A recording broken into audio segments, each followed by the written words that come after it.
As the days dragged on after the bakugou's competition, every single one trying to catch your attention with their own way of charming and teasing and competing for a spot of your heart. But through it all, there was one person whose presence remained steadfast, a presence that became more significant as the days passed. That person? Kirishima.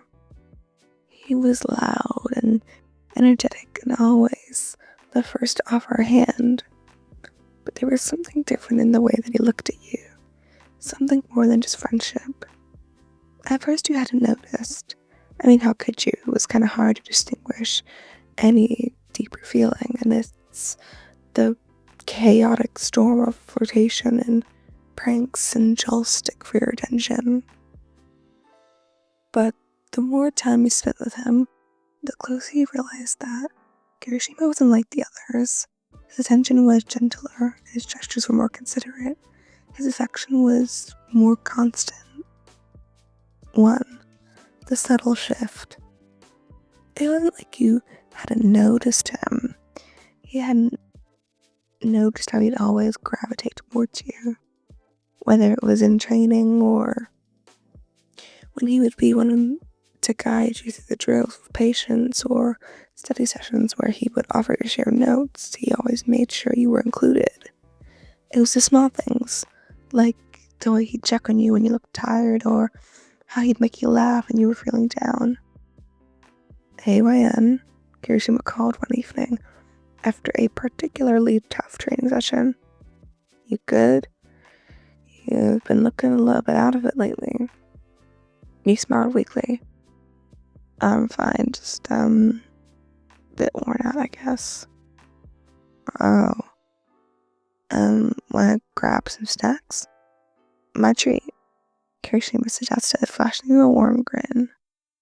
You shook your head, chuckling. Oh, you don't have to do that, Kiri. Oh, no, I don't mind, he insisted, eyes bright. Besides, you deserve a treat. You've been working hard. You hesitated, but agreed. The two of you wandered off to the snack machine together, laughing as you both argued over which chips were better. It wasn't much, but it was a small moment, and it was something undeniably comforting with him. 2. Protectiveness. As time went on, you began to notice he would always make sure you were okay. During late night studying, exams, when the stress of the world seemed to weigh down on you, Kirishima would be there, offering to help you with whatever you were struggling with. His natural kindness radiated, and it made you feel like you could handle anything with him by your side.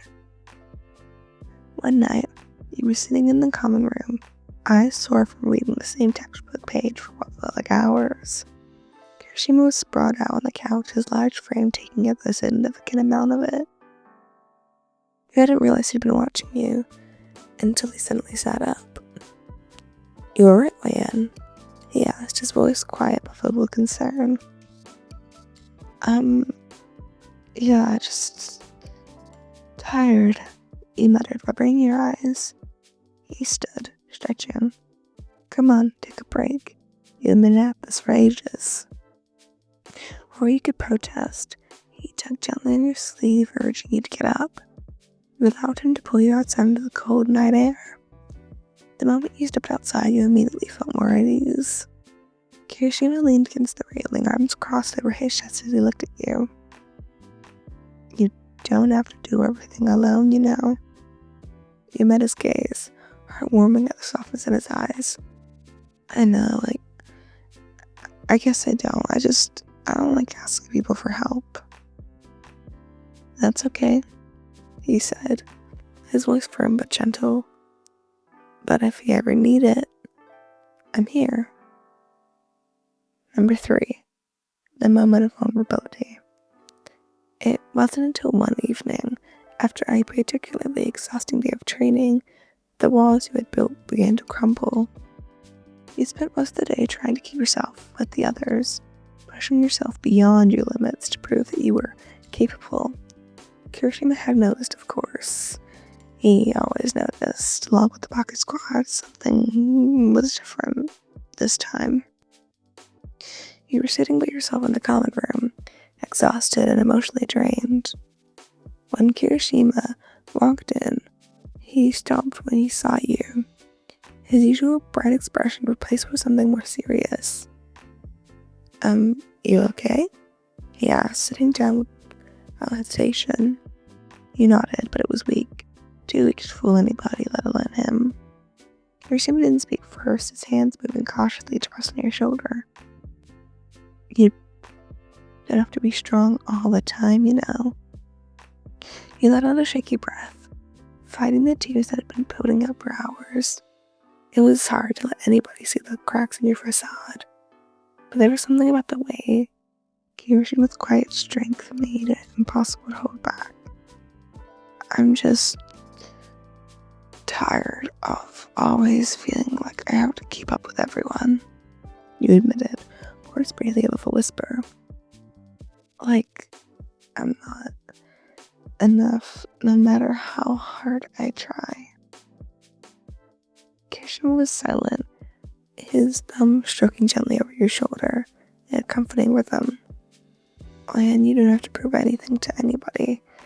Not to me, not to anybody. His words were simple, but they hit you like a wave, slowly. You turned to look back at him, finding him already staring back with warm, soft eyes.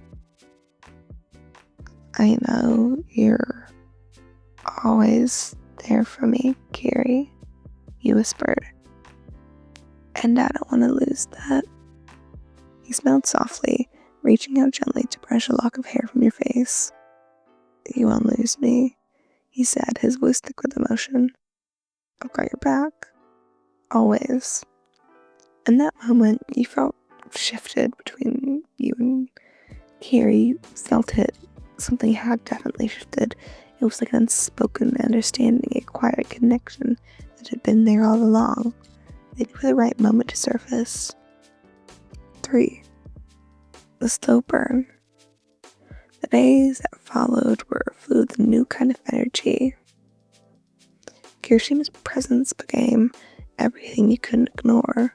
Every laugh, every shared glance, every quiet moment between the two of you built something stronger than just friendship. It was always there for you, but now it felt different, more intimate, more special.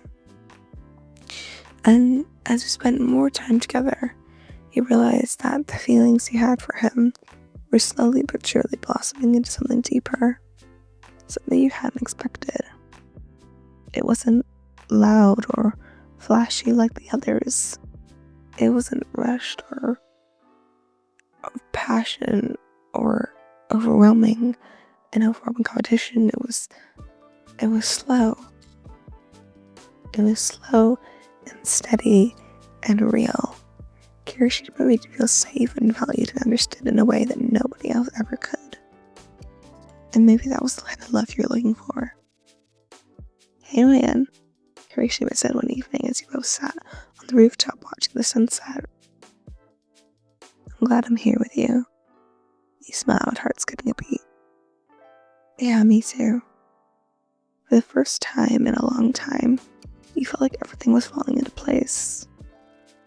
The days continued to pass, and you find yourself looking forward to every moment you spent with him. It was no longer just about the little gestures, the shared snacks, or late night talks. It was the quiet moments where your heart seemed to be in sync. You started to realize that beyond your feelings for him had grown beyond friendship. And you really, really liked him.